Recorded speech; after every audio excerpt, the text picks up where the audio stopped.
Hello, everybody. Welcome back to the Scottish Football Zone. It's a weird and wonderful show midweek. We don't usually do this on a Wednesday, to be honest with you, but we thought we had to. We missed out of the weekend's action to go back and discuss everything that happened. So we thought we'd bring on a guest on Wednesday. As you can see, I'm not Michael, I'm Robbie. Michael is away trying to find Steve Clarke. I have some words about that recently announced Scotland squad, but we'll leave him to it. So we bring in the big guns. We bring in Jamie from Off the Underside. Off the Underside has grew massively in the Scottish football scene the last couple of months. Jamie, Corey and Davey have interviewed some amazing guests, been to the BBC studio to even talk to some guests. We'll get into that a bit later. But Jamie, how are you doing, sir? Thank you so much for coming on. I'm brilliant, mate. It's always a pleasure to talk to you. So when I got your message, I was like, definitely, let's do this. I'm really looking forward to talking to you, pal.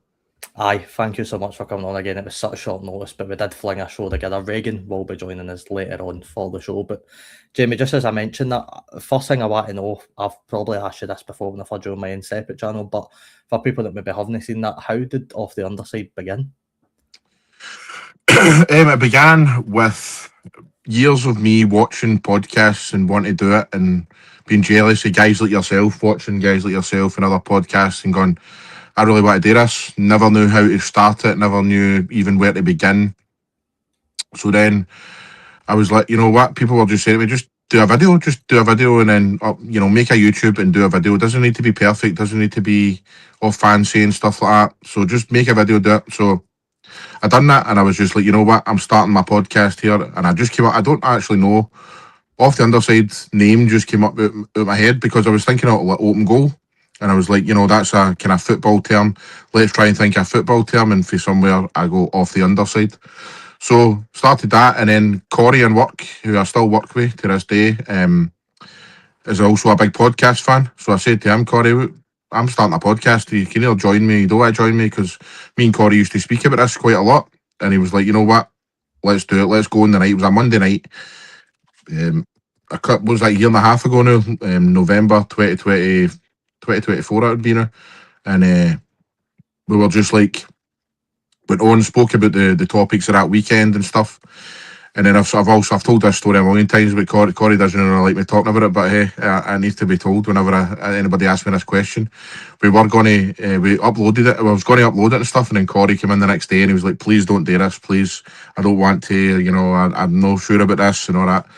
And I was like, you know what, fine. And then I wasn't going to do it, and I was just going to do it my own. And then I was another guy in work who said to Corey, you need to get a grip of yourself. This is your dream, this is what you want to do. What else are you going to be doing at night and all this? And so Corey was like, aye, good point. So we just uploaded it, and then we've took it for there. It's been kind of daily uploads, weekly uploads to podcasts, and then we started getting guests on and stuff like that. And then Davey came in a wee bit later on because we didn't really want to make it a Celtic podcast, and me and Corey are both big Celtic fans. So we got Davey involved, who's a big Rangers fan, and we kind of just said, let's go down the road of mostly Scottish football and talk about a wee bit of English football as well, because we love that as well. So it's been a brilliant year and a half, mate. We've got quite a good 3,500 followers on TikTok. We've got I had to start a new YouTube because the first YouTube I had, something was wrong there. I was getting loads of bot accounts and all that stuff, and spoke to YouTube about it, and they were like, listen, you can just stay with this, or you can just start again, basically. And I was like, you know what, I'm just going to start again fresh here, and took advice off YouTube to how to stop all that kind of stuff. And so we've got like 650 subscribers on YouTube at the moment over 6 months, which is decent. We've got plenty of people on X and Instagram, over 10,000 on Facebook. 11,000 on Facebook, over 10,000 on Instagram. So we're doing well with numbers and stuff. And the guests we've had, as we spoke about previously, Robbie, have been brilliant. We've had like Mark Warburton, Gavin Ray, Graham Murray, big Rangers kind of people, and we've had Murdo McLeod for the Celtic end. And as you mentioned, mate, about the BBC Studios, we went to BBC Studios and spoke to Tam Cowan, which was, such a surreal moment and that. So it's been from just a wee silly, let's just try this and upload a video or two to go into the BBC Studios and get to meet guys like yourself as well, as I've said to you. You know what I mean? It's been a pleasure talking to people like you, man, and young podcasters, up-and-coming podcasters, and being on shows like this, mate. It's still surreal being asked on stuff and that, so thank you very much for that. But that's how Off the Underside started. Aye, it's a very intriguing story. One question I always like to ask, just when I'm taking a look at your YouTube, and I'm referring to your newer YouTube channel here. Can you name your most popular viewed video, or your most viewed video, sorry, on the channel? Is that just videos or lives as well? This is primarily videos. Okay. I'm going to check lives to see if there is actually any that are. There's no, so this is the most viewed video on the channel right now. Maybe Anthony Joseph, is it? It's no Anthony Joseph. Sure. Anthony Joseph is up there. What's the other one that done well? I can't actually remember. We'll No, go for it. right. Tell me. This is Celtic's Cup final disaster explained why Nancy has to go. That is sitting on currently 4.8 thousand views. Is that just me sitting saying that to him? Wow. That is the most. Both actually the top two are both Nancy has to go videos. Funnily enough, Is it? You've got Paul John Dykes up there as well, and then obviously Tam Cowan, which I was going to get into. Talk to us a bit about that then, the Tam Cowan interview, because Tam's got to be one of the most recognisable voices in Scottish football, if not the most recognisable, maybe beside Hugh Keevans, but I think Tam would probably say it's him. So how did that sort of chat come about? Because that's a pretty brilliant chat, considering, you got to go along to the BBC studios, as you mentioned. Aye. So 99% of the guests that we get on and stuff is me that asks them, because I've got a LinkedIn page, and you get connected with these guys, and you send them messages, and a lot of them reply to you. Then you go down the road of like Instagram and stuff. So the Tam Cowan one, I've got to thank Corey for, because Corey messaged Tam, and then a few weeks later he got back to him and said, we could do it kind of remotely and stuff, but why don't you come into the BBC studios? So then it took a few weeks of organising that and stuff, and then we organised it for that Saturday. So the funny story about that is me and Corey were both in work that morning doing stock take. It was a Saturday morning, and so we're slumming it in a warehouse, man, getting bogging and stuff, and then we're like, can't believe we've got to BBC studios after this. You know what I mean? So it was just crazy. We got on the train, went to Glasgow, kind of walked about for a wee bit, then went over to the BBC studios, and just we were waiting down at reception for a wee bit, because Off the Ball was still on there, so we were just waiting on Tam finishing, and then the boy took us up the stairs, and then we were just waiting on him, and then Tam came out, and he was like, "Come on, guys, come on in here," and went into a room, and it's such a lovely guy. He was so welcoming. He was very humble, and he was asking us, "Oh, who else have you had on the podcast, and how long's it been happening?" Just similar questions to that, mate. You know what I mean? And he was just so nice. But once the podcast started, man, it was the kind of ideal guest, because I think we got about 2 questions in the filler. You know what I mean? He just didn't stop talking and stuff. So that is what you want when you go to a guest like that. You know what I mean? He was just basically talking about his career and going through all the wee stories and stuff. And that was just a brilliant day, mate. And then we seen a couple of other kind of guys. Michael Stewart was kicking about and stuff. So it was a crazy day, man. But it was something that I'll never forget. That one, tell you. Aye, that's a proper once in a lifetime experience. That Tam Cowan as well. I don't think you could ask for a better podcast guest, to be honest with you, in the sort of Scottish football circle. Tam must have some brilliant stories, man. If you've not checked out, by the way, ladies and gentlemen, I recommend going out to YouTube off the underside and going to watch that, because that is a great interview. One video that I did just close my eyes on, Jamie, was the 1994 World Cup Explained, which I'm not yet to watch actually on the channel, but I will need to give it a bash, because I don't know too much about that World Cup. But aye, that'll certainly be an interesting video. You mentioned English football just sort of before we get into talking about Scottish football and the sort of fallout for the weekend. What is your sort of I suppose your team? Do you have a team in English football if you got a team you support? Not really anymore. When I was growing up, I absolutely loved Man United, because I grew up in the era of Beckham, Giggs, Scholes, Keane, Andy Cole, Dwight York, Yap Stam, all these guys, Alex Ferguson being the manager. My favourite ever team, watching a team, is the 98-99 Man United team, where they won the treble. I think they won the Premier League, they won the FA Cup, and they won the Champions League. That one where they came back in against Bayern Munich in the last minute, Teddy Sheringham and Ole Gunnar Solskjaer was just wow. And watching that team week in, week out, mate, at Old Trafford, it's just absolute night and day for what you see now, what you're offered now and stuff. And just just incredible. They were just an amazing team, and that was without Roy Keane in the final as well in that of that Champions League final and stuff. So they were just incredible, mate. And I was actually thinking about this the other day, like David Beckham. David Beckham, he's never really in the conversation when people talk about great players. You know, I know people they rate him and stuff, right? But for me, he is actually underrated. When I watched him, I've never seen a player pass a ball like David Beckham. I've never seen a player cross a ball like Beckham, pick out people, and not just that though. He had pace. He wasn't slow by any means. He had intelligence. So, towards the kind of end of his Man United career, he was like a midfielder, like central midfielder at times as well. So he adopted to that, and then he went back. He went over to Real Madrid after that, and then goes plays in the right winger again, and has a great career at Real Madrid, and then goes on to PSG and all these other teams. And Beckham's actually vastly underrated in my opinion. Like when I was on a programme the other week and I was asked my all-time Premier League 11, and I didn't pick Beckham, but he was really close to getting in. But I did pick Giggs though. Giggs is my favourite ever player. I was telling a story the other day as well, actually, that if somebody was to speak to me now, I've got two uncles. One's passed away, right? But if I was to see the other one now, he would call me Giggsy. Even though I've not seen him in like 10, 15 years. I'm a grown adult, because when I was younger, I was always called Giggsy because I absolutely loved Ryan Giggs. And so that was my team, Man United. I don't really know why, but as I've got older, and it's not really the success thing or anything, because you know when Fergie was still there in the kind of early 2000s and that, I was kind of I fell away from Man United, and it was kind of just all about Celtic for me. But right now, I don't really have an English team or anything like that. I like to see.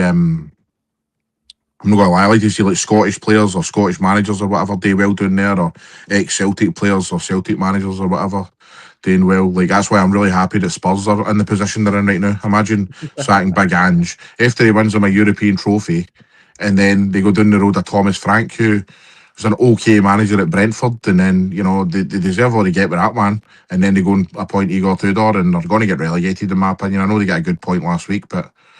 Aye, man. No real teammate, but I just enjoy watching the football. Aye, I was actually just about to bring that up because I noticed you said a month ago you got to Tottenham, and it was a bad idea. You said your predictions came right. It's only getting worse for Tottenham, and I've got to hold my hands up and apologise for camera. I'll never forget the TikTok live you done where me, Ryan, and I think a bunch of other people were debating who would take as manager, Ange Postecoglou, and I remember Thomas Frank being on the list. I think me and Ryan put them both on the list, and we get proved wrong, to be fair. But like, I think Ange, as you said, Ange getting sacked was an absolute disgraceful decision, in my opinion, to be honest with you. But like, we could spend all night talking about English football. We know what we're here for, Jamie. We're here to talk about Scottish football and how good that is. It was a very interesting weekend in the Premiership, actually. I suppose we'll start off. Where should we start? We'll start at the Smizer Stadium. I'll put myself out of my misery. St Mirren 0, Rangers 1. Romans getting the goal in the 31st minute. A really easy goal, Jamie, for Rangers to score. Poor defensively for St Mirren, but I thought Rangers just about done enough in this game to warrant getting the 3 points. I don't think St Mirren really laid a glove on Rangers at all during this match. It was very slow for St Mirren. So many points that Rangers almost walked to 3 points in this game. What did you make it? I totally agree, mate. But the thing is, I think that you've got to look at Stephen Robinson just leaving.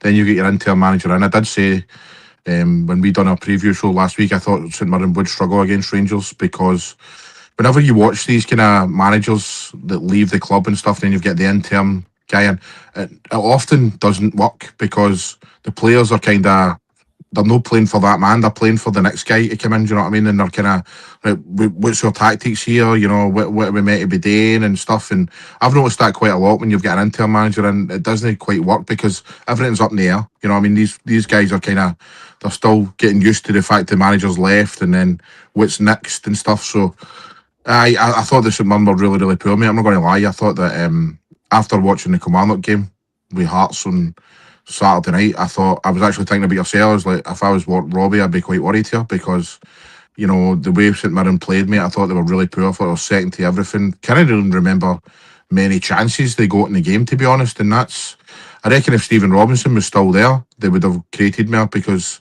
they had more confidence and they would have been more settled and stuff. So Aye, I was a pretty poor Rangers team as well. I don't think they played well. Obviously, they goal in the first half. They missed a couple. But all in all, mate, I've got to say, it wasn't a great advert for Scottish football at all, to be honest with you. It was a pretty poor game, man. Aye, it wasn't much better sitting in the stadium, trust me. But I think you're right. I don't think Robinson would have picked that team, to be honest, if he was in the stadium managing it. Phillips up front really done nothing in the whole game. I actually thought Liam Donnelly and Jacob Devaney were probably our two best players, which two very defensive players in that game. But Reagan, welcome to the show. Robbie, good to see you, mate. Jamie, Aye. good to see you as well. Good to meet you, pal. Thanks very much. How you doing? Aye, not bad, Jamie. How are you? I'm very well, mate. Thank you very much for inviting me on, guys. It really is appreciated to talk to both of you. No bother. Good to have you on, mate. Thank you. Worries at all. Reagan, we were just talking about Sunday's match there in Paisley. Obviously, pretty disappointing couple of weeks, you'd say, for St Mirren, but Rangers grafted out that 1-0 win when they really needed to, because if you're being honest, you're looking at St Mirren's front two and saying they created nothing, but Chamiti and the Dairy were almost non-existent for that whole game. Oh, they were terrible. They were rotten. I think Rangers, if they've got any chance of winning the title, they've got to be doing better than that, Robbie. I don't know about you at the game, but I know Scott Arfield and Ian Clarke, I don't know what said, Jimmy, but they were saying the match was so boring on the TV. So I think that just that sort of just tells you the whole story. But I think in terms of Rangers, I think they need to actually play themselves into some good territory, because okay, they're playing Aberdeen, who have got Stephen Robinson, but they're pretty struggling, so they probably see 3 points there. Then they go away to Falkirk, which we know is a hard game. You know, Rangers managers tend to get sacked there, so Danny Rowe better watch his back. But I mean, apart from it, anything else, Robbie, I don't think Rangers are playing great football since Danny Rowe's been Rangers manager. But I think the big thing you can say is he's managing to get 3 points. Well, that's it, Jamie. I mean, like, Daniel's only lost 2 matches under his managerial spell at Rangers, which when you put that, I actually think Rangers have only lost 2 matches altogether this season in the league. So when you consider that, it's absolutely baffling to see the position they're in. One player that they want to ask you about is James Tavernier, because I thought by far he was Rangers' worst player on that pitch on Sunday. For a mile, for me, he's so slow to everything. I noticed it in the Old Firm as well against Celtic. He just feels now that he can't make a 90 minutes. And look, he's barely played, I get that, but that's your captain right there. And, you know, when people are counter-attacking Rangers, teams are going at them, you noticed it so many times against Celtic, he just can't get back and he's jogging and he's pointing at other players, telling them to go and cover for him. And to me, Jamie, I don't know, to me, Tavernier's no a player that Rangers should be starting now, to be honest with you.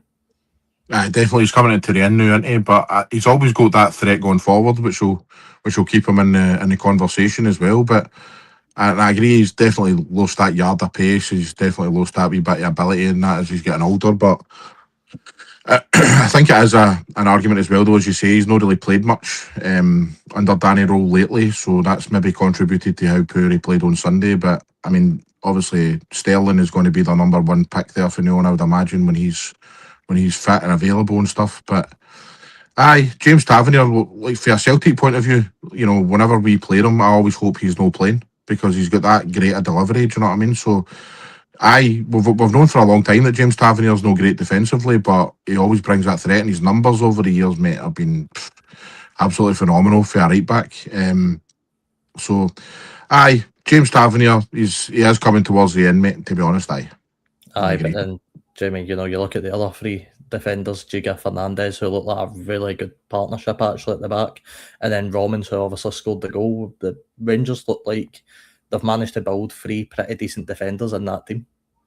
They have. I don't know where they've kind of got, but Robbins looks like the real deal to me. He looks like a top player.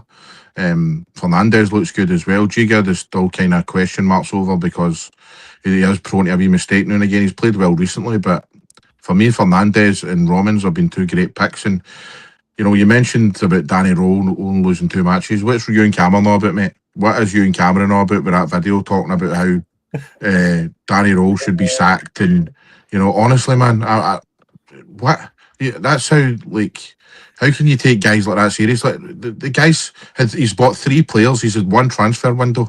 You need to give him a summer. You know what I mean? It's unbelievable. These are still Russell Martin players.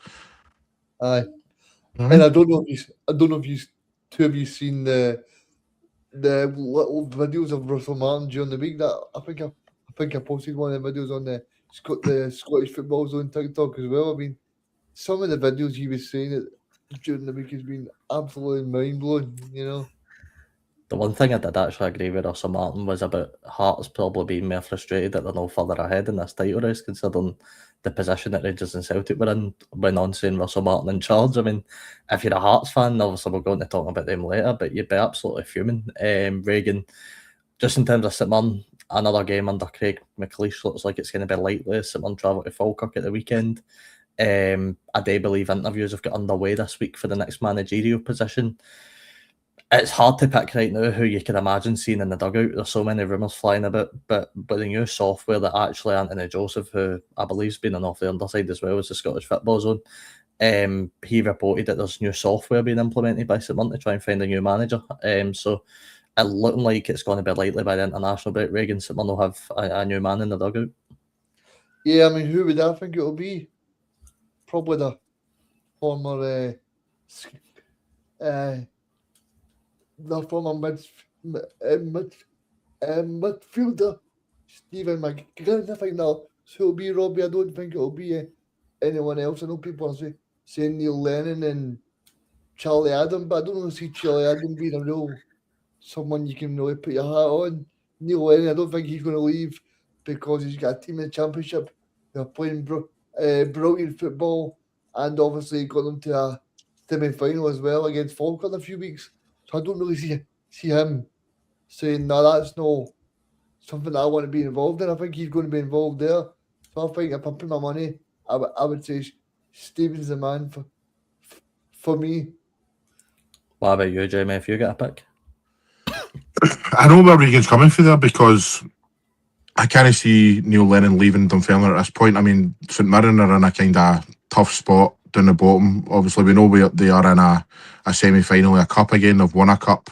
But would you, if you're Neil Lennon or even if you're Scott Brown, would you leave a club renew who's in such a precarious position?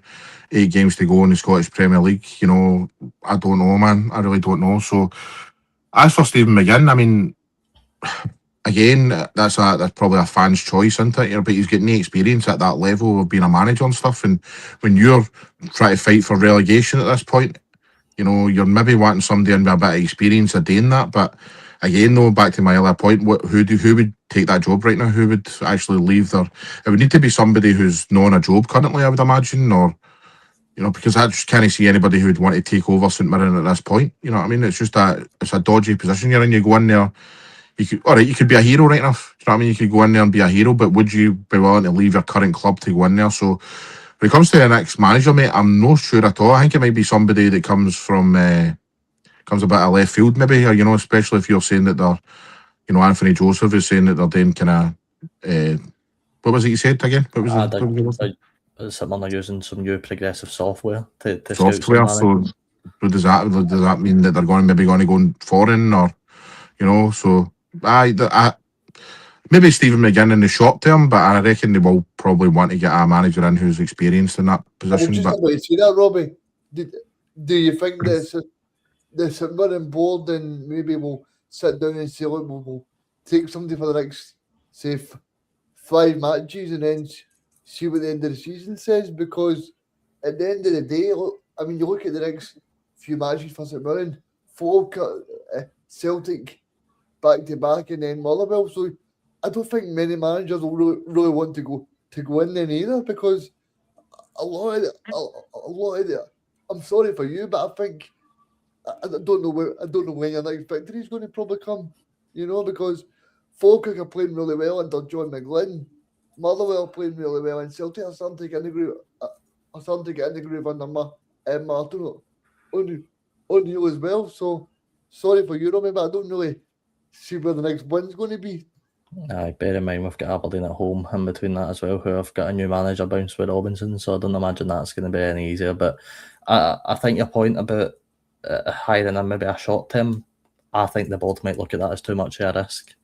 because you hire a short term and it doesn't work out, and we find ourselves at the semi-final in a matter of weeks, and we find ourselves below Kilmarnock, which can actually happen at the weekend. We're in a very peculiar position at that point. We're looking like we're going to be heading for the relegation playoffs because Kilmarnock have picked up a bit. And that's why I think the shout of Stephen McGinn's too risky as well. I would love to see Stephen in the dugout one day, but is it far too early for him? I mean, look, we speak about bringing in managers like I've seen Kevin Thompson branded a bit. I think I even said it on Jamie's show about Kevin Thompson potentially being the manager. Is it again a bit too early for him to step into the dugout? And that's why I'm maybe all looking more towards your Robbie Nielsen's or your Neil Lennon's or your managers like that, because they've got that experience. They know how to fight with teams. You know, they know how to handle big matches. Neil Lennon especially is one that knows how to handle big matches, and I don't think it will be Neil, by the way, because I think you guys are right. I don't think he's willing to leave Dunfermline right now, especially with the position that they're in. I think Scott Brown can maybe be the more realistic option, just considering I think he'd maybe be a bit more lenient to leave Ayr United, considering the position they're in the league right now. Maybe Mark Wilson will fancy his chances coming to St Mirren. I don't know if he wants to leave Thistle right now. Regan, you probably know a bit more than me. But I just have a funny feeling what Jamie said. I think we're going to go left field with this appointment. I think it is going to be somebody that named in us. And that almost kind of excites me, because we've seen what's happened with Jens at Motherwell. And if it is to be somebody that we don't know, then look, I'm going to love every second until we play. The only thing is, Robbie, do you really want somebody that doesn't know Scottish football to come in for the last 5 games? It all goes absolute a mess, and then you stuck in the championship as well. You know, over Charlie Adam, I'd say yes. I'd rather take a risk on a left field appointment at this point in the season. To bring people up to date as well, I see Newcastle's 2-2 in the Nou Camp against Barcelona. Oh, good game, by the way. Oh, aye, very good game. But at this point, right, and bear in mind, I don't want to see us go down, even though if you asked me earlier in the season when we won the cup, I would have bet your honour for it to go down. But at this point, if we got somebody in and they get relegated, would it be the worst thing in the world to have them build a season in the Championship like Seymour's done with St Johnstone? I think it would. I think it would, Robbie, because at the end of the day, Stephen Robinson got you to 3 top 6 finishes, is it, Robbie? And then three consecutive. And then to get your trophy. I don't think when you see not everybody in Paisley was dancing about Vienna's, I don't think people are thinking about relegation. I think people are thinking about top 6 and doing well. So I don't think it would be acceptable. But this is the thing, though. We find ourselves in a relegation playoff. You know, we can go back to the moments. We can go back to playing FC Valur or playing SK Brann away at their ground and holding them on for the last 10 minutes. We can think about all this stuff, but the predicament we find ourselves in, Regan, is we're going to be setting bottom by the weekend if we don't win at Falkirk and come on and pick up anything against Livingston. So the predicament we find ourselves in is, if we bring in a guy for left field that maybe has a bit of experience in football, would I rather that or an inexperienced coach taking us down? I probably would, because I think a more experienced guy could probably lead us back to the Premiership. If Stephen McGinn came in at the weekend and got us relegated, I wouldn't have any faith in him getting us back up, to be honest with you, because I think we lose a lot, and I don't think he's got that experience yet to bring us back. So I don't know. It's such a what about your old pal Jim? I mean, he's got experience. Nope. No, you're all right. Doing really well in the Championship. The thing is, as well, though, Robbie, you mentioned, you know, it might not be a bad thing you go down and then do like your St Johnstone, but what if you do a Ross County? You know what I mean? And that's the worry, isn't it? So, or a Hamilton, or you know what I mean? That's you really want to stay in that league as long as possible, man. Aye, but I mean, more in terms of Jamie, I'd much rather have an experienced left field appointment than Stephen McGinn. If we want to go down, like, you know, Stephen McGinn could come in and keep us up and going to be a brilliant manager, who knows? But if you were asking me now, I'd much rather take a left field with a bit of experience in football than Stephen McGinn or Scott Brown. Respectfully to both of them, I just don't think the Premiership ready yet. But we'll sort of see how that goes. I mean, look, who knows who it could be. The board will obviously be interviewing candidates this week. I think they'll probably be doing some the day, to be honest with you, try to get somebody in for after the international break. Some people are saying Stephen Naismith is the top choice. I mean, if you listen to like the Daily Record and that, they're saying Stephen Naismith's the kind of top choice. Do you sort of see him as a possible? Aye, I'd take Stephen Naismith, but don't think he's reluctant to leave before the World Cup with Scotland, to be honest with you. He's got himself in the setup now working with Steve Clarke. The chances of him wanting to go before the World Cup are probably quite slim, which I think you can almost... I'm not being funny to him, Robbie, because he don't do both. He could do both. I mean, he might want to. Who knows? But you know, if it came down to either or, I'm pretty sure he's going to pick the World Cup with Scotland for the experience. The thing is, would St Mirren want him to do both at the moment? They'd want him fully focused on his next 8 games, wouldn't they? Oh, true. Aye. I bet anybody can play. I mean, anybody can play in the friendly games as long as nobody gets injured. You know what I mean? As long as nobody gets injured. If players get injured, then you start to worry.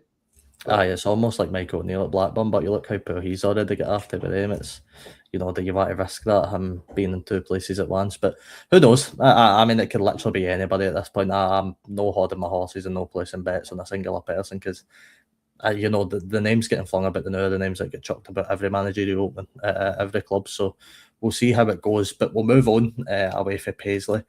And we'll go to your boys' team. We'll go to Celtic Park, where Celtic beat Motherwell 3-1.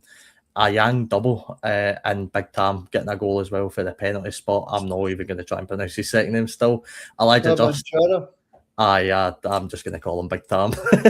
Easier for me. But Elijah Just did obviously score for Motherwell as well. Opened the scoring in the 32nd minute before Longello got sent off in the 71st. Jamie, I want to come to you first because I said on your show, actually I said on my show, sorry, when I brought you on, I said Elijah Just is my player of the season no matter what happens because I absolutely love watching the boy. Obviously, you go to watch this game. Were you impressed with Elijah Just in this? Definitely, mate. He looks very confident. It looks as if he likes to take a man on and he looks very comfortable on the ball and he took his goal well as well. Although from a Celtic point of view, I'm raging with Rio Hatate, who, you know, I'm not his biggest fan in the world. He's a good couple of last few weeks in a Celtic jersey, but overall, Rio Hatate isn't good enough for Celtic. I've done another video about that, Robbie, as you've probably seen earlier as well. But I mean, Elijah just took his goal really well. He looks like a really good player, and I think a lot of people were raging about the Oxlade-Chamberlain tackle on him because, well, could he be at the World Cup? I might actually put him at the World Cup and all this stuff, but I'm sure he'll be fine, man. I'm looking forward to seeing him in the World Cup, actually. Aye, definitely going to be one of my players to watch. You know how much I love him, Jamie. I've bigged him up so much. But Reagan, it's another win for Martin O'Neill's Celtic. It's a much needed win. There was a lot of pressure on this game when I seen it went 1-0 to Motherwell. I was kind of nervous for Celtic. I didn't know how the game was going to end up then, but Celtic did fight back. Celtic got the win, and it's another big win in terms of this Premiership title race. Oh, it's a big win, Robbie. I didn't see the score until the end of the game, so I did see Motherwell win ahead. And when I managed to see the highlights, I mean, Celtic played pretty well, but I think the Chamberlain tackle was actually very, very, very lucky, to be honest with you. I don't know what you guys think, but I thought Chamberlain possibly could have seen red. The fact that everything got a booking shocked me, to be honest. I mean, it was one of the ones, and, you know, I don't know if you've seen both incidents, but the one with that Oxlade-Chamberlain and the one with Dyson Maida shortly after it, where people were claiming he elbowed and stuff like that.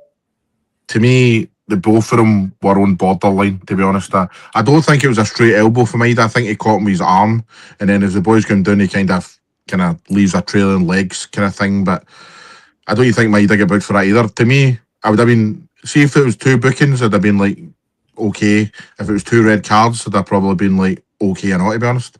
I think they were, both of them were kind of on the borderline, but for them, neither of them be booked. Was Oxlade-Chamberlain was a high one, you know what I mean? It was. Aye, I think it's brilliant how Celtic have got back in this race, though, Robbie. And for me, I think that's how Celtic will be champions, because if Hearts can't take advantage of being 9 points clear when Martin and Neil come back in, and now it's only 2, I think Celtic are in pole place to win this title. I mean, you look at that, Celtic have got, obviously, they've got Rangers and Hearts to play at Celtic Park as well, so I'd fully expect Celtic to win those games as well. So, but I think it's been great for the league as well that obviously Hearts and Rangers have been so close. But I think that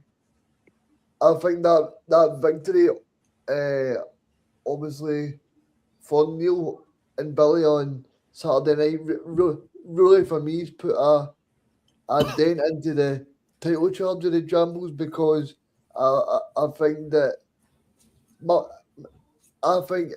see if you're Callum McGregor in that dressing room, I think you're saying to the players, look, smell blood now. Smell blood, because see that match Celtic played against Hearts, I think it was about 4 weeks ago when it was 2-2. I think if I'm being totally honest, see if Hearts won that match, Celtic were not going to be able to survive in the title race, because I think Hearts would have went 12 points clear or 9 points clear of Celtic, with obviously with no matches in hand then as well. So I think it's a big missed opportunity for the Jambles, even though they're 2 points ahead. But I think it's so difficult for them now. Jamie, if you had told me after Russell Martin had left Rangers, after Wilfred Nancy had left Celtic, after Martin O'Neill came back the second time, that both Celtic and Rangers would be in a title fight, especially after Celtic losing at home to Hibs as well. If you had told me both of these teams would still be in a title fight, and I actually agree with Egan, I think Celtic will go on to win this now. If you had told me that, and if you told any Celtic fans that, I'm sure if I told you to that at the time, you probably would have laughed at me, to be honest with you.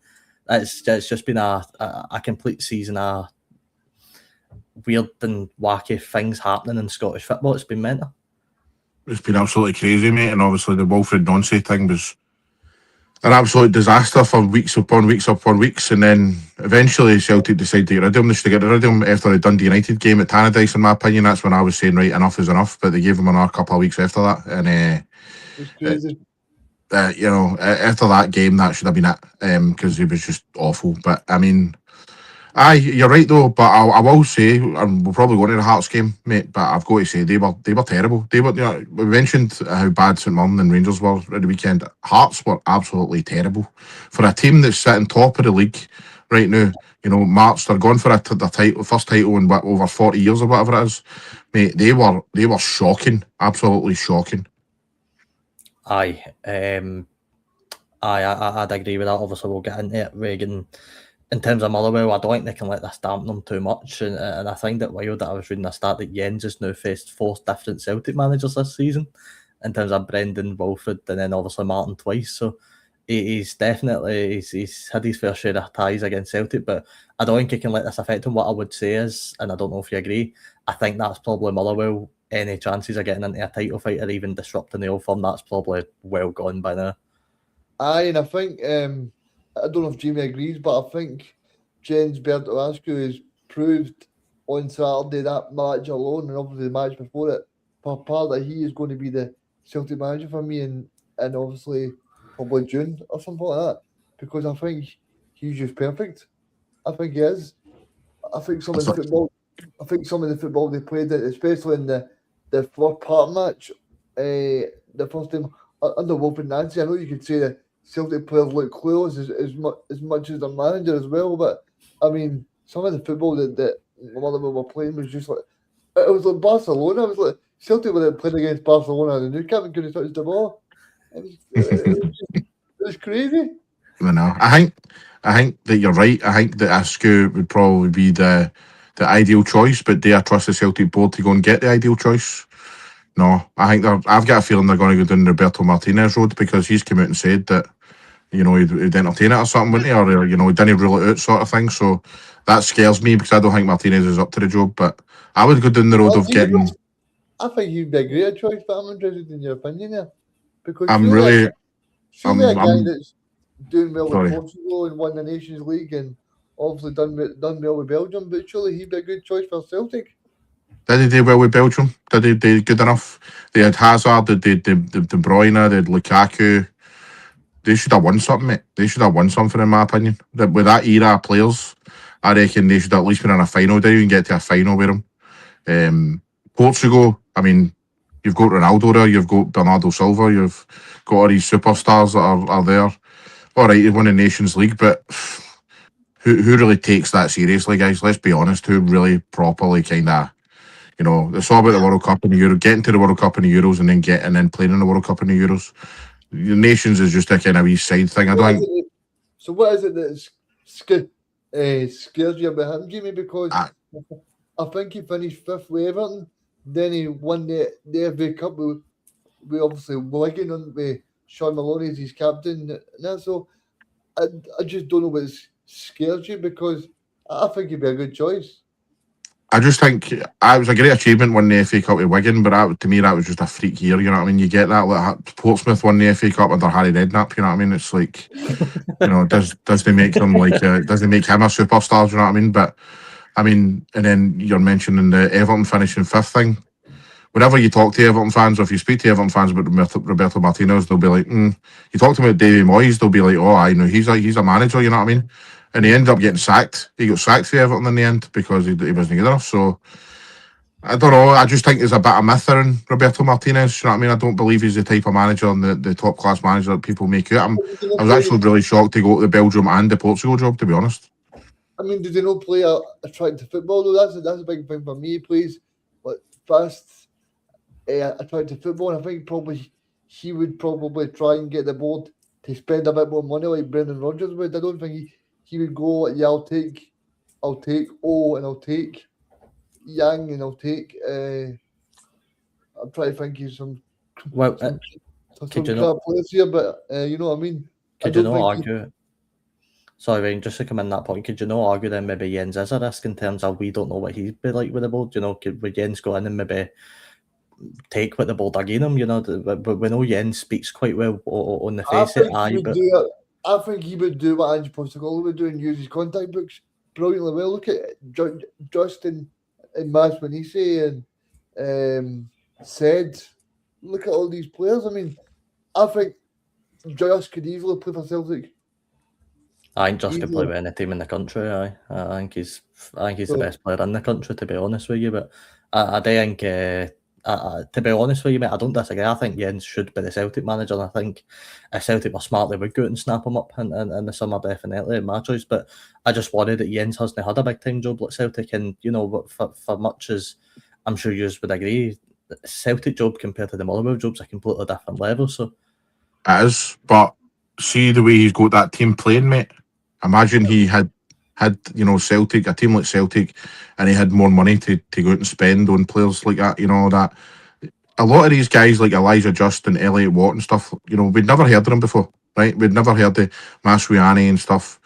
We never knew how good they were until he's came in. So it's, you know, obviously these guys have had the ability, but for some reason they've never truly shown it.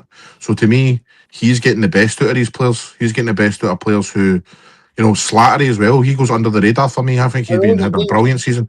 You look at Stephen Welsh at Celtic. Stephen Welsh was hopeless at Celtic, goes to Motherwell and he looks like Franz Beckenbauer. You know what I mean?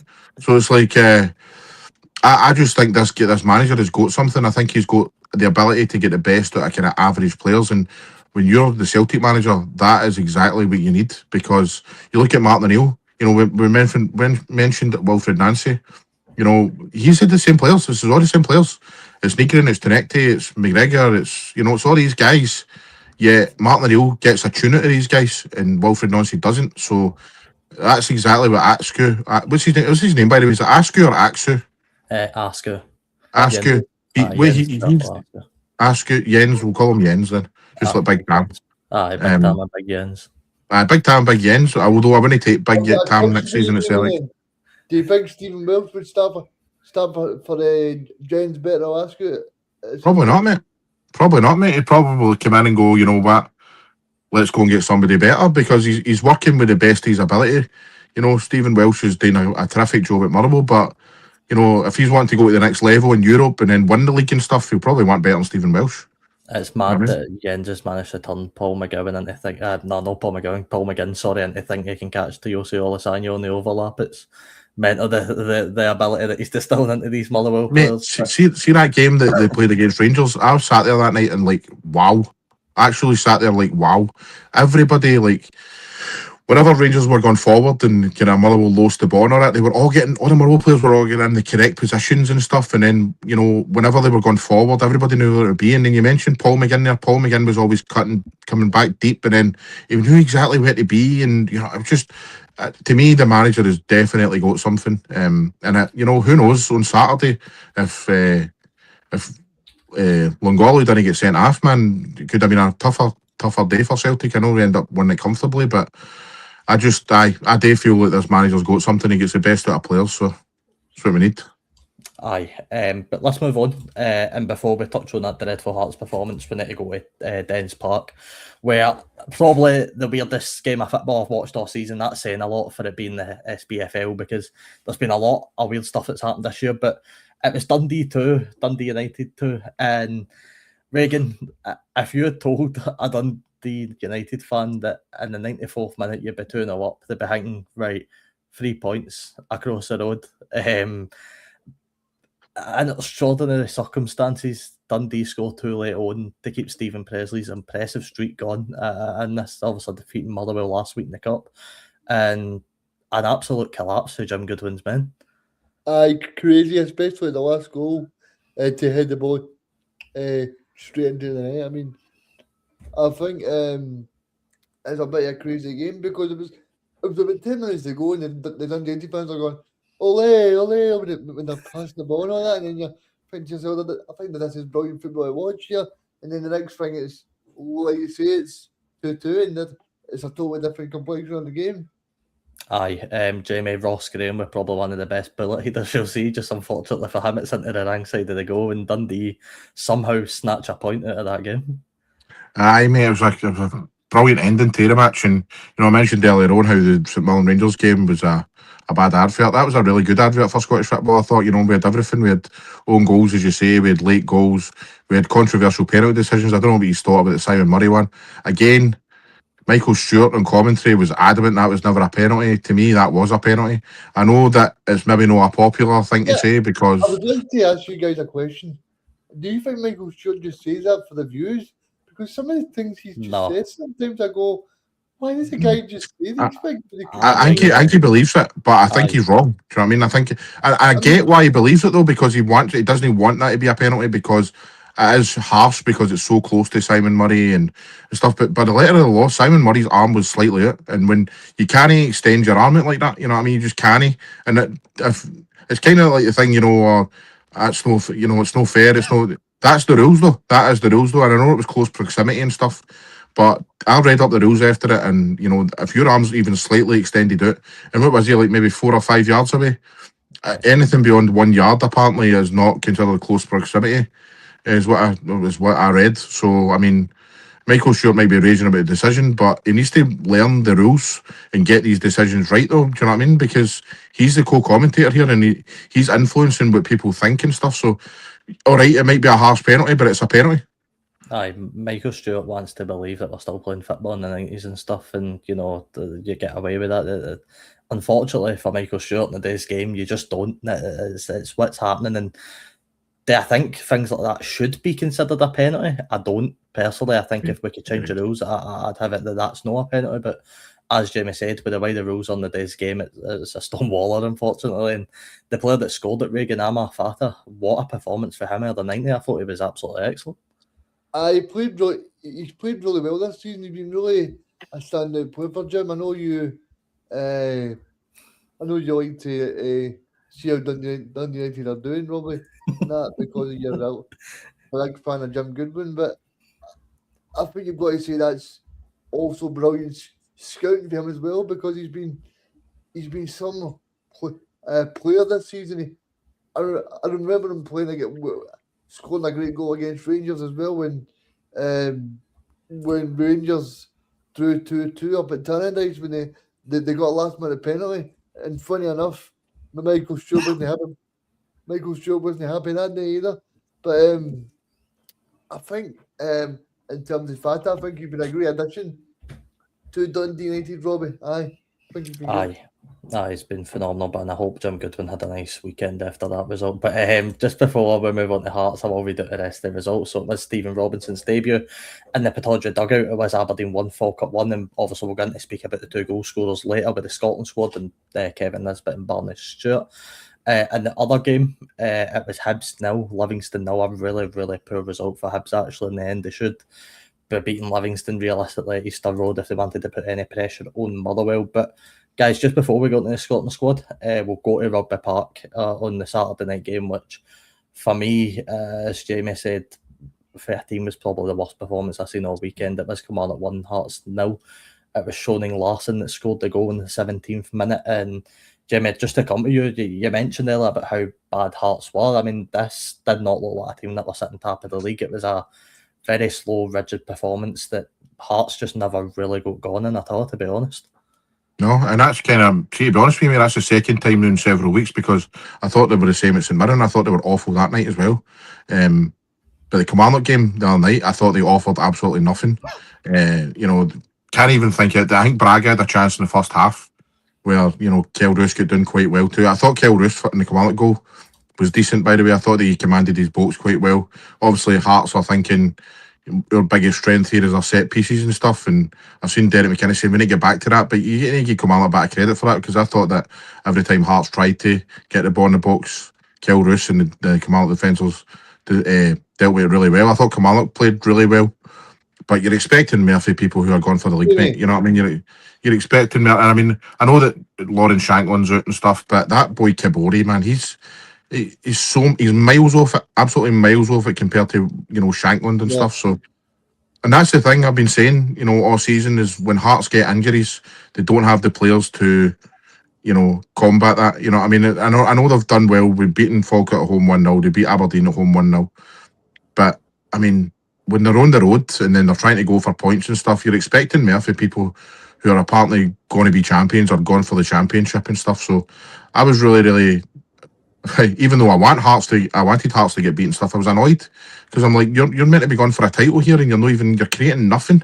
You know what I mean? And I thought Kiriadis was really poor and just all over the park, man. And I think Stuart Finley's a big loss for him as well. I thought he's been one of the best players of the season and stuff. So, aye, mate, I was pretty raging. Well done to Kilmarnock though, like I say. I mean, that pitch is obviously a leveller, possibly, do you know what I mean, as they say. So, but I thought Kilmarnock did really well. They created a lot of problems. Finlay Curtis, who we're going to go into the Scotland squad, he gets into the Scotland squad. Thought he did really well, and boy Hugo up front was good. Yeah. And I've seen that boy Larson that scored the goal. I think he's had a really, really good season. I think he's went under the radar a wee bit. I think he's been up there for, maybe in the team of the year. I think he's been excellent. Very good. What about you? What was your take on the action at Rugby Park? I just wanted to ask Jamie one question. Jamie, I know people will criticize me for this, but I think the Hearts, right? I know people say, oh, they've done well over the past few months, but do you think that possibly the pressure got to Hearts because it was the first time in a while that Celtic and Rangers, they always seem to play the very last game of the weekend.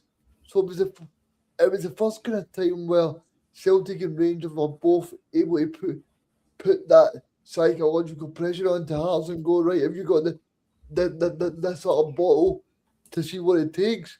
Because a lot of the time it was, right, Hearts are 9 points ahead, so Celtic and Rangers need to win. But now, I just don't know if the psychological pressure got to Hearts. It's a good point, mate, because obviously, like, Celtic beating Motherwell was a statement. We know how good Motherwell were, as we spoke about. So I think Celtic beating them, and quite comfortably as well, was a statement, and it could have been a different game at Rugby Park if Celtic had get dropped any points in that match. So, it's a very good point, mate. But I've been saying for the last few weeks though, I'd rather be in Hearts' position than anybody else's. They're leading the pack. That there's room for error for them. Even when getting beat at the weekend, they've had that wee room for error, and they're still top by 2 points. I think the pressure will really be on them now. Considering they did get beat and they get beat so comfortably. I think that when it comes to pressure now, I think that I agree with you guys. I think that I don't really want to say it, Matt, because it feels like you're tempting fate, but I feel Celtic are in a driving seat now. You've got Callum McGregor, you've got James Forrest, you've got Martin O'Neill and Sean Maloney in the dugout. Kieran Tierney's there. All these guys have won multiple trophies in Scotland. if you're looking at it now, you're thinking I'd rather be in Celtic's position because of the experience and the momentum and stuff now. But I mean, there shouldn't have been any pressure on Hearts on Saturday though, because they were leading the pack by like 5 points. You know what I mean? They should have been out there and goes, or 2 points at that point. They should have goes, this is another chance to make a statement here. But they were just awful. They were just terrible. And I don't know whether that was down. I don't think that really was down to pressure, to be honest. I think that was just down to the guys who have come in for Shankland and Devlin and Stuart Finlay just aren't up to the task, in my opinion. One man that I do think's been feeling the pressure for weeks is Derek McInnes, and I think you can see that in the way he talks. He's very uncomfortable, Reagan, in his press conferences. He doesn't like answering things straight up. You can see it in his face. I think his face is on. I think he's starting to feel the pressure a bit. Yeah, I think he is, especially last week when he says that Celtic fans are saying that if you don't win the title, then you want us to win the title and stuff like that. And then he's talking about he's making hand gestures to all the opposition fans when he's winning, just stuff like that. But he's sort of making problems when they don't need to be there, Robbie. And I think Derek McInnes has been a brilliant manager for Hearts over especially this spell. But I think the pressure might be getting to him. But I think just because he's not been in this place before, and maybe because it's getting to the sort of nitty-gritty. I mean, I think Hearts will. I think they probably will go to about 2 or 3 games to go. But I think ultimately for me now, I think Celtic will go on and win it. And I think that's the first time this season I've actually said that to anybody. But I genuinely think that's what will happen now, because I just think that in terms of Hearts, they've still to go away to Tony Macaroni in terms of that season. I know Rangers struggled there about 2 weeks ago. And then obviously the final game before the split, they play Motherwell at home. But so then that means for me they've got to play Motherwell away in this.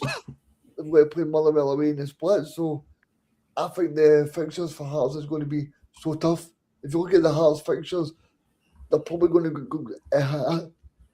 have to go away to Falkirk, away to Celtic Park, home to Rangers, and away to Motherwell. I just think that'll be far too much for Hearts. Aye, and Jamie, just before we move on to a Scotland team, Kilmarnock, a really, really big win for them. You're looking at the opposite side of the table at the top and going, Celtic are probably going to leapfrog Hearts at some point. You're looking at the bottom, and it's undoubtedly now Kilmarnock are probably going to leapfrog St Mirren at some point. They've got Livingston at home, Hibs away, and then Dundee at home before the split. And you fancy Kilmarnock better than St Mirren to pick up points in their 3 games? Right now, as it stands, mate, today, but you need a manager in. We need to get St Mirren a manager in. Get that new manager bounce like Kilmarnock have got. All right, they had a bad result against Falkirk the other week, but everything else, Neil McCann has done well. They've competed in matches and stuff. So, but there would have been a time before Neil McCann came in and Stephen Robinson was at Mirren, you'd be like, no chance of St Mirren getting beat after Kilmarnock here, you know what I mean? So, it's you need a new manager in, steady the ship, get some points on the board, mate. It all depends. I mean, look at Aberdeen as well. Why did they wait so long to appoint Robinson? That's just baffling to me. You know what I mean? It was 2 months. The panic. I don't think they really want Robinson, but I think the fact that Peter Leaving should have been leaving a while ago, that they probably just thought that. Well, like I said, I go, Jimmy. I think probably the players got a bit disillusioned where the club was actually going. They didn't want Robinson 9 weeks ago, and they didn't want Robinson before the Dunfermline game either, but the absolute panic of getting demolished 3-0 to Dunfermline had them panicked, and they just had to make Robinson. It was the only thing I think that would save them, to be honest with you. If they kept Peter Levine, they were in genuine doubt for relegation, and now with Robinson in the dugout, to be honest with you, I don't see them being anywhere near that. I think he's too good a manager. I'm just going to ask you, is Peter Leaving? Is Peter leaving, or is he still in Robinson's team? I think he's leaving. As far as I'm aware, Tony Dockerty's been released for his contract at Aberdeen, so I'm assuming it'll be the same for all of them. Which I don't think Peter Levine. Aye, sorry. But would the Aberdeen not know about making good decisions? They've not got a clue, you know what I mean? They've shown that. But see, going back to I want to go on the last point before we go into Scotland, mate. It was just that, you mentioned about Derek McInnes under pressure and stuff. Danny Rose showing signs of that as well, where he's coming out and talking about the Celtic goalkeeper and all this carry on. And there's only one guy no doing that, mate, and that's Martin O'Neill. So to me, that is a sign as well. You know, you've got these managers who are level-headed at this point in the season. Remember Kevin Keegan? I know you'll not remember it, but you've seen the clips of Kevin Keegan. I would love it if we beat them. I would love it if we beat them. That lost Newcastle that league that season because, you know, the sign of the pressure Alex Ferguson got in his head and stuff. So, you know, to me, there's only one manager at the top three right now that are no showing signs of cracking, and that's Martin O'Neill. Aye, and you know, Martin O'Neill is the guy that you want in a title charge. You know, if you're picking picking a manager out of League now, you're picking Martin O'Neill before anybody else. And I mean, Martin O'Neill's probably your first 5 picks before you even go to anybody else in the league. You know what I mean? He's so smart the way he talks. And of course, you know, Sean Maloney will be a big help in that as well. And that's why I'd love us to try and get him. I know it's so unrealistic and it's never going to happen, especially not right now. But come the end of the season, say we for some reason didn't end up with a manager, I would love us to fling the hat in the ring for Maloney. But that's obviously a conversation down the line. The thing is, mate, though, like, Sean Maloney's probably doing a good job as a coach. When he's at Hibs, he failed. When he was at Wigan, he failed as a manager. There's a difference, do you know what I mean? And I think that Martin O'Neill was getting the best out of these players through the management style of things. I think Sean Maloney and Mark Fotheringham are getting the best out of the coaching side of things. So I know what you're saying. You're looking at that and you're going, "Oh, he'd be good and stuff, mate." I'm not too sure he'd be good at. I'm not too sure he'd be good at St Mirren, mate. What we'll do is then we'll combine the two. We'll bring in Stephen McGinn as a man manager to hype the boys up. We'll get Ryan Flynn as a coach, and then we'll get Sean Maloney in as a coach, and that will just that'll be the dream team. I'll get Big Jim to be the manager and Sean Maloney be the coach. Imagine. But no, we will move away for the Premiership. We will go into the Scottish national team now. There's 2 friendlies coming up before the World Cup. Well, it's getting ever so closer, guys. We're no far away now for the World Cup. And Steve Clarke announced his squad for the 2 friendlies against Japan and Ivory Coast. Now, I will bring this up on screen for a few short moments so you can have a look. This is the Scotland squad for the upcoming games. Guys, I first want to start off with the goalkeeper. Before we go into anywhere else, the 3 goalkeeper selections, I don't think anybody is surprised to see Angus Gunn and Liam Kelly called up. Obviously, I don't want to say shocker because he's ultimately earned it, but I suppose the surprise pick in there is Scott Bain for Falkirk. Scott Bain, who, Jamie, I think has had a very good season and probably warranted a Scotland cap, a Scotland call-up at least. And I think Jamie is... And look, I'm not saying Scott Bain's going to start ahead of Angus Gunn or Liam Kelly because he's no, but I always like to think your players in the national team should be playing, if they're playing in the actual leagues that they're in. You know, you look at Craig Gordon, he's not playing for Hearts for now. You go all over the place. Robbie McCrory's barely kicked a ball where he's playing. I think he's made 14 appearances in his loan spell. You've got Sander Clarke, who, all right, he's playing, but he's been at Doncaster somewhere. If I'm looking at the goalkeepers right now that are playing, you even look at the 2 that are called up, Angus Gunn and Liam Kelly, they're barely playing. You look at the one goalie that's playing and actually pretty consistent and a pretty good team this season, it's Scott Bain. It's absolutely frightening, mate, the fact that you're even suggesting that Scott Bain could be the goalkeeper when we go into the... No, I get it though, I totally get your point, mate. But that's frightening though, isn't it? The fact that Scott Bain is like the possibility, mate, because when he was at Celtic, he was absolutely rotten, mate. I'm not gonna lie, he was terrible, but you know, he's had a wee new lease of life at Falkirk and stuff, but there's got to be better goalkeepers. Is Angus Gunn no playing? Is it Southampton he's at in it? I don't even know if it's Southampton. He's not even playing. He's made 1 appearance all season. I was reading earlier, and Liam Kelly's obviously on the bench for Rangers, so you know, you're looking at... I don't know if you've seen the Falkirk and Aberdeen game at the weekend, but he made the big mistake for the goal. He did, aye. So, you know, but, you know, I think you can say that for all goalkeepers this season, Reagan, in the Premiership. I think every goalkeeper for top to bottom's made a mistake at some point, but maybe Barkas has got a Scottish granny. Definitely no. But it is so wild that we are going to have Angus Gunn playing, and I think Angus Gunn probably is the best goalkeeper out the bunch, don't get me wrong, but again, guys, he's not kicking a ball. You know, he's not playing games, and I'd feel a lot more confident having a goalkeeper in the sticks that's actually playing and probably high on confidence like Scott Bain is. And I'm not saying Scott Bain should be starting. You know, I don't think he will, and I don't want him to personally, but he is the only one playing at the 3.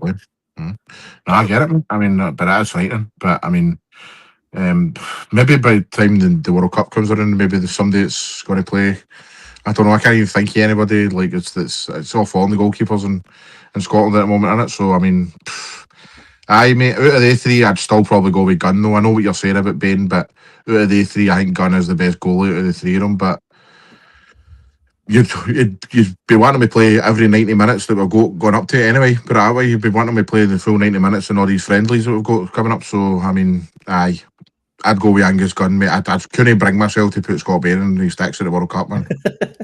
Imagine Scott Bain up against Brazil, that would be some laugh. But Oh my God. in the defence, Dom Hyam getting another call up. I'm no surprised he's actually done all right for Wrexham this season, for what I hear. Anthony Ralston back in the squad, causing a few head knocks. But guys, I'm going to be honest with you.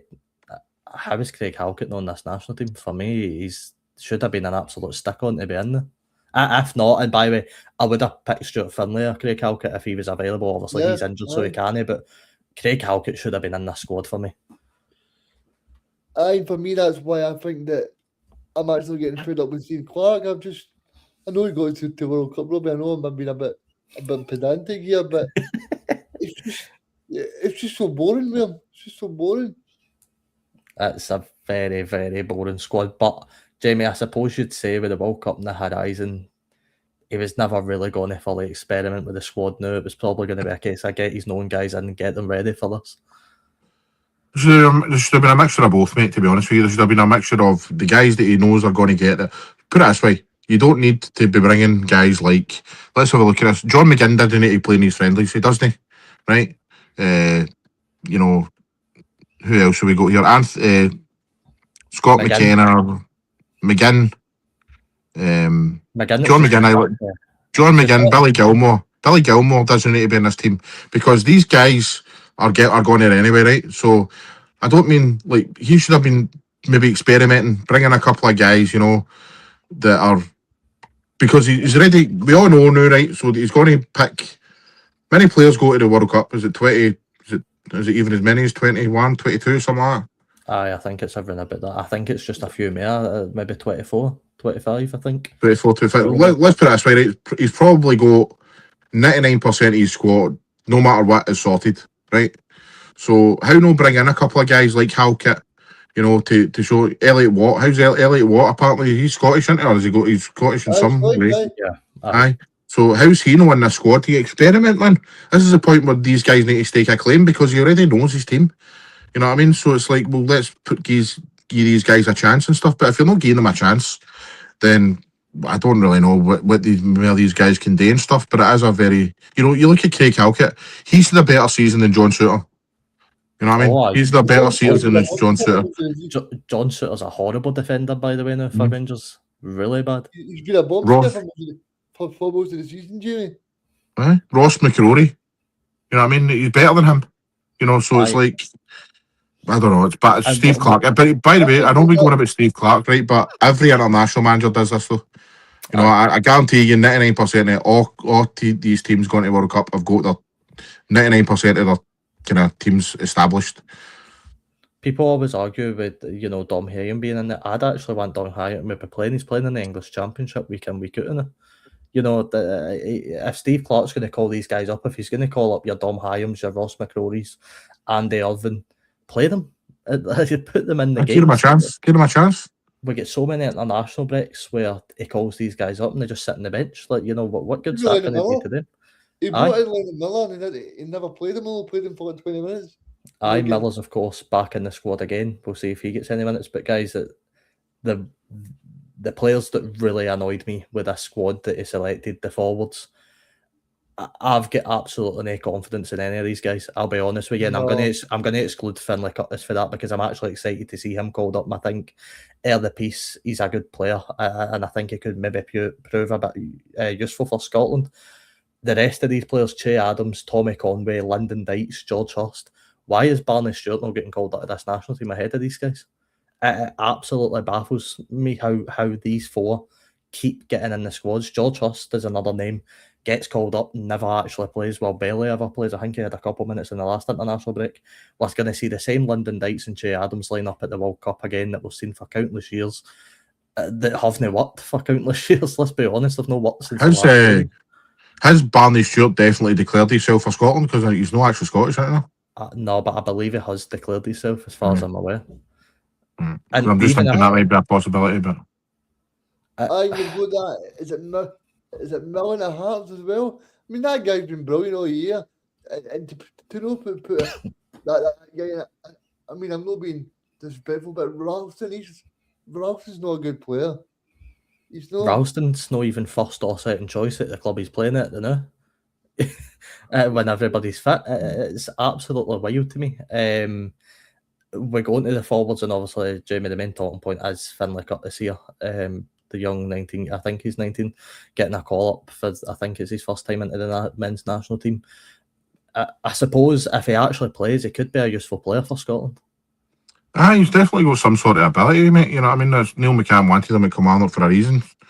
Getting him for Rangers and stuff. He's scored goals in Europe for Rangers already, so I think the boy has got ability, mate. But I'm looking at this squad and all, and it's no great, is it? It's really no great at all, man. I mean, for a number of years now, Scotland have been crying out for a striker. They've been, somebody to put the ball back. Lyndon Dykes, if you're wanting to go to the World Cup and score goals, he's no your man.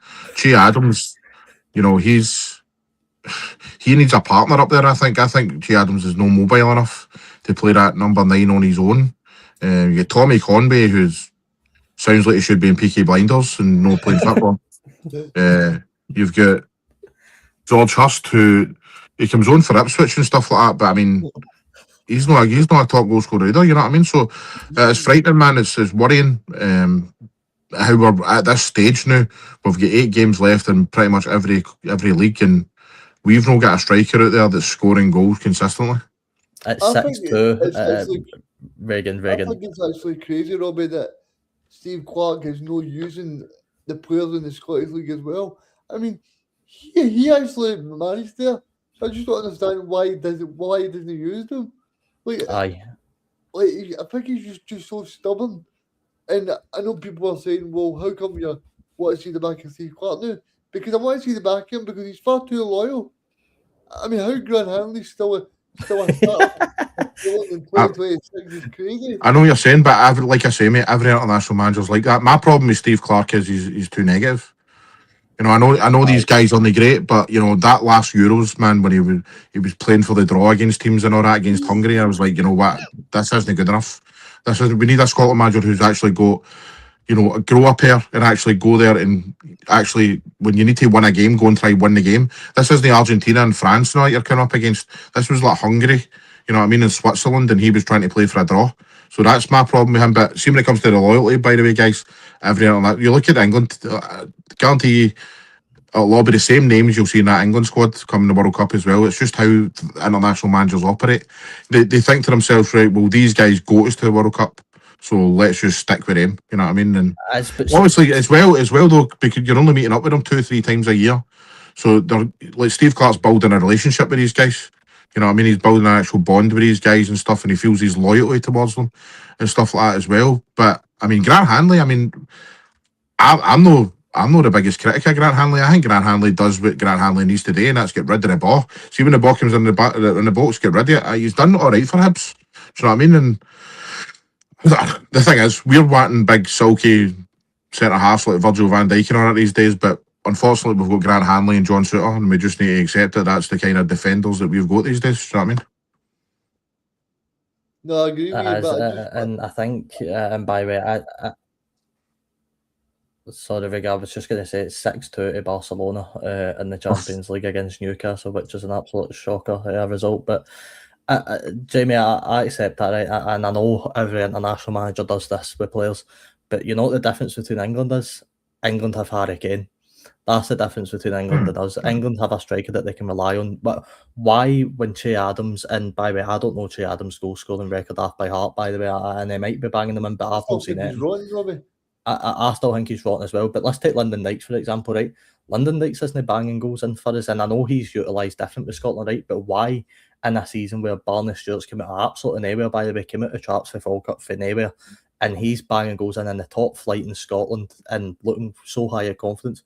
Why are we bringing Finlay Curtis in? And no disrespect to Finlay Curtis, but Barney Stewart, for me, has personally had a better season than Finlay Curtis has, and yet Finlay gets in there him.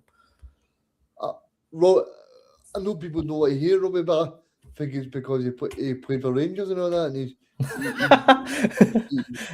he's been there and done it. Because I think Steve Clarke's scared to bring in players that he thinks are not ready for that level. But I think Barney Stewart's ready for that level. I think he probably looks at Finlay and goes, he's played for Rangers at a higher level, European level, and that. And I just think that's the way Steve Clarke sort of operates. But he's called up Scott Bain, who also plays in the same team as Barney Stewart, and you know, it makes no sense to me. Jamie, you were going to come in there. No, I was just going to say, like, here's another one for you.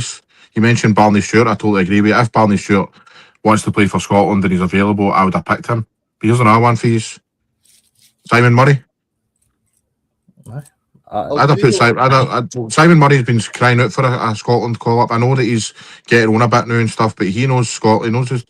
He knows how to play in Scotland. He probably knows half of these guys. How not give him a chance in a game like this? Simon's a better hold-up striker than London Knights will ever be, and I mean that with a great respect to London. Plus, he's a bigger goal threat. You know what I mean? Honestly, guys, it doesn't make any sense to me ever, to be honest with you, with Steve Clarke's selection. Of course, the game against Japan coming up a week on Saturday, then Ivory Coast is at the Hull Dickinson Stadium, isn't it, than in Everton, which will be an interesting one. I don't imagine there'll be many Scotsmen making their way there. I've seen the ticket prices. That's a whole different conversation for another show, but the ticket prices, it's absolutely shocking for a Tuesday game. But guys, I just wanted to speak about one more thing before we wrapped up. I was listening to Steve Clarke during the week, and he said something that was very interesting. He said something interesting that's obviously been picked up by quite a lot of the Scotland support. Before, when we've heard him, he said, and he quoted it himself, he's been 75% leaving, 25% staying. Well, he's now put that up to 50-50, whether he stays or goes. Could we actually still, Jamie, see Steve Clarke in the Scotland dugout past this World Cup? Oh, no. I'd say aye. Depending on how the World Cup goes. If we get humiliated and it's an embarrassment and we don't get a single shot on goal, we don't get a goal, you know, I can see the fans making a decision that this enough's enough. Depends how we perform in the World Cup, mate, to be honest with you. And then if we do perform okay and, you know, compete against these teams, then it'll probably be down to Steve Clarke and what Steve Clarke wants to do. You know, does he want another crack at, you know, club football and stuff like that, or does he want to just hang it out for another couple of years at Scotland? It's really up to him. But I think it all solely comes down to how Scotland perform in the World Cup, whether Steve Clarke will be there beyond that. Well, I'll tell you this, Jamie. See if we can't be Haiti at 2 o'clock in the morning. They don't deserve to play anybody. But that's why I'd rather be playing Haiti at 2 o'clock in the morning than your earlier shout of going to Vienna's at 2 o'clock in the morning, because that brought me back. That brought me back really bad flashbacks. Actually, I'm going to have to go for a cold shower after this, man. No, I think we should beat Haiti, and I'd be very disappointed if we don't. But Reagan, what about you then? You sort of said no when I asked that question, but Steve Clarke to be in the dugout after the World Cup? No, I mean, I was a big supporter of Steve Clarke, and people were saying he was born at the very start of the Steve Clarke reign 5 years ago. I mean, but I think at the end of the day, I think every dog has its day, and I think Steve Clarke has had his day. I think he's done very well. Sorry to be laughing at me, but I think he's had his day. I think he's done well. He's got us to two Euros. He's got us to the World Cup, and I think he's done well. But I just think Scotland needs a refresh. I've said on here, John McGlynn, an older manager who plays good football. He believes in young players.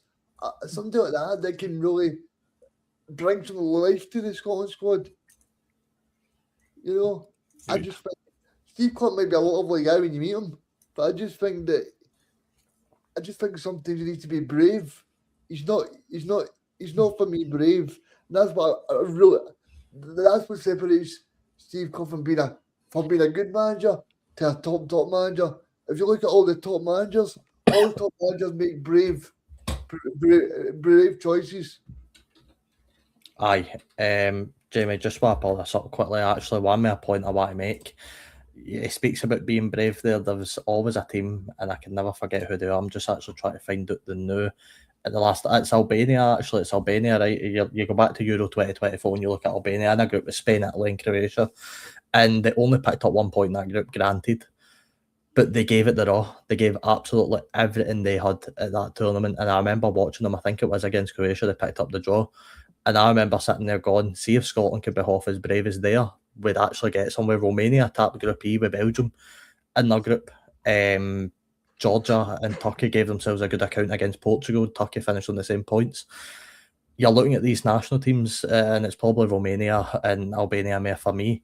You're looking at these two, and you're going, if Steve Clarke, as Reagan said, was half as brave as they were, we'd give ourselves a really good chance of getting out of groups this summer. And in the past 2 major tournaments as well, by the way. But Reagan's right, he's not been that brave, and that probably is where the main frustration comes for Scotland.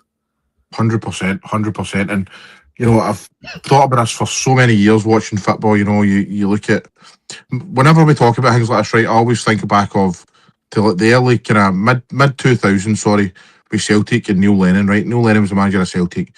And obviously, I remember we beat Barcelona and all this 1-0. That was a one-off amazing night where Barcelona should have scored about 20, it should have been about 22, right? But, you know, Fraser Foster made amazing saves. Every other kind of Champions League night under Neil Lennon Celtic were awful because we would go away from home and you'd play one up front. You know, I know that's the common now, right? But it was merely a kind of like a back five, four, you know, a four in the middle and then one up front, right?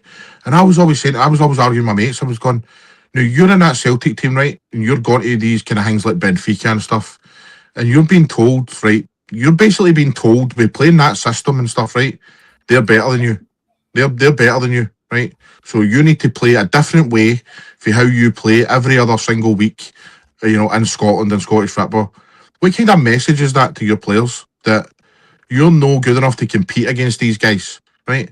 And that, to me, is what Steve Clarke does with Scotland too much when he goes to, especially when he goes to tournaments against Switzerland and Hungary. Every Scotland fan's like, we can beat them. We can beat them.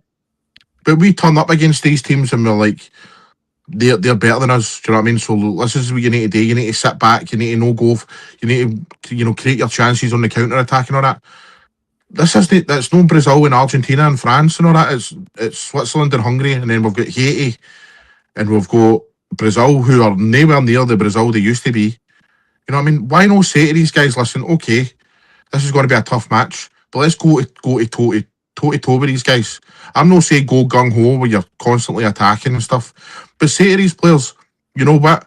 You're in my squad for a reason. It's a World Cup here. You know, you're all competing in your own clubs. You're all doing well, whether it be the Premier League or the Scottish Premiership. You're all doing well. Guys like Lewis Ferguson are competing really well in Italy, and Scott McTominay's a top class player. And tell these guys that they're better than the opposition. You know what I mean? And for too long, you've got guys like Steve Clarke who are just like, you know, let's just try and grind out a draw. Let's try and grind. And it just frustrates me, man. And you remember Gordon Strachan was the manager of Scotland, and he came out and said that our players are all 2B, and then we go and get beat out of Georgia. We go and get beat out of Georgia, and you're like, no wonder, man. You need to show a bit of confidence in your players. Ange Postecoglou was manager of Celtic, right? And I remember watching a documentary before it, and he was the Australian manager, and he got asked the question, what do you want to achieve with Australia? And he went, I'll tell you, but you think I'm daft. I want to win the World Cup, right? And no, it's not daft. That's what you think. He's like, I want to win the World Cup. Why not? You know what I mean? And that is the kind of manager you need. Obviously, even if it's ridiculous, even if it's a ridiculous statement, you want your manager coming out. And look at Russell Martin when the first game, when he was the Rangers manager against Motherwell, and he comes out and goes, these guys are, they need to get their attitude. In the first game of the season, these managers need to remember the message they're sending their players. And if you're saying your players aren't good enough, or they're not get the attitude or whatever, I think you're doomed for a start. So anyway, that's my rant over. I think that Steve Clarke just needs to be a wee bit. This is his second chance now. You know, he had a big the Euros there. This is his big chance to go, you know what? Let's try and compete in this. Let's not go over here and totally just sit behind the ball and embarrass ourselves and go home with nothing. Let's try and compete. I'll never forget with that Neil Lennon game with Barca. Turned around to, I think it was Charlie Mulgrew on the bench and saying, I'd take a point now. It's probably one of the funniest things I've heard for Charlie Mulgrew. Well, mate, so you ever watched the highlights of that match, man, honestly? Aye, it's bizarre. Absolutely bizarre. It is 7-2 to Barcelona, by the way, 8-3 on aggregate. Newcastle getting absolutely destroyed in the Champions League. But Guys, thank you so much for joining me, Reagan. Cheers for joining us as No usual. worries. Robbie, We will, of course, be back on Friday for the preview show for the weekend's games. Make sure to follow us on the TikTok, follow us on YouTube if you're watching over there. It is greatly appreciated. Jamie, thank you so much for coming in Cheers, at such Jamie. short notice, by the way. Feel free to plug away. Where can people find you? Where can people find your show, guys? Is it all? Everywhere, mate. YouTube, X, Facebook, everywhere you get your podcast, mate, you can find us. And thanks very much for inviting me on, mate. Like I say, I've been a big fan of your podcast for a wee while now. I think you guys are smashing it. You are very professional. You know, I like that about you. You know what I mean? It's like a wee bit, we've got a wee bit kind of a wee bit potty mouth and that on our podcast and stuff. So I like watching. I watched it last Monday. My God. What's that? I watched it last Monday. A few of the guys on there, man. Aye. The banter's brilliant, though. Aye, we enjoy it, mate. We slag each other rotten and stuff, but aye, you guys are doing brilliant, man. Just keep up with the content, and well done. Thanks very much for inviting me on. Thanks very much, Jimmy. Aye, thank you very much. Make sure you go and check out Corey and Davey are also a very, very good laugh, as the guys previously mentioned. Off the underside of the day, Think Alive every single Tuesday at 7 p.m. So make sure you go over to the YouTube, subscribe, turn on the notifications so you never miss an episode. That's been all for us. We will be back on Friday night to look ahead to the weekend's action. We'll see you guys in the next one. Goodbye.